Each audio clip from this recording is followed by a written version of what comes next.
Hi everyone, it's James from Eurovision Ireland back for a new season of Review in 2, Eurovision Ireland's Lightning Fast review show. We know you don't have all day to spend watching reaction videos, and if you do, seriously, why? Think about your choices. So we just give you 2 minutes or less on all 35 songs heading to the Eurovision Song Contest 2026, which is of course taking place in Vienna in Austria.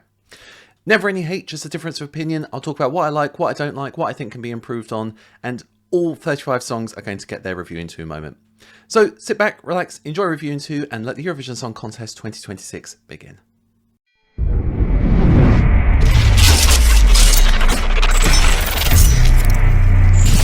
Our next Review in 2 is for Israel, Noam, Bettan and Michelle.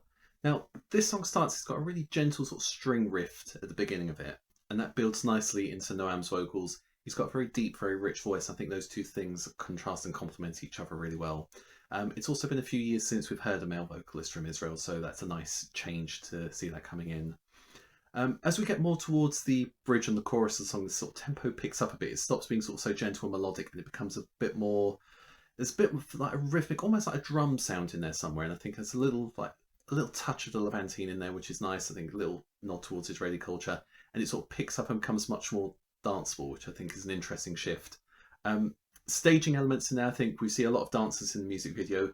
Of course, when you have a music video that you can have 20, 30 people in, scaling that down for Eurovision is always a bit of a risk. But I think there are ways that they can sort of make that still work for them in Vienna. I think those sort of staccato movements, him sort of walking around stage, I think that could work really well for Israel. I also like the fact that the song's in a mixture of Hebrew, French and English, and I know that's worked well for Israel in recent years. They're all languages with very different cadences and different pitches and sort of very different lyrical sounds to them. So of course Hebrew's got quite a guttural sound to it, French is a lot more nasal. So I think all these elements combined together, it sounds really good. What do I think this is going to do at Eurovision?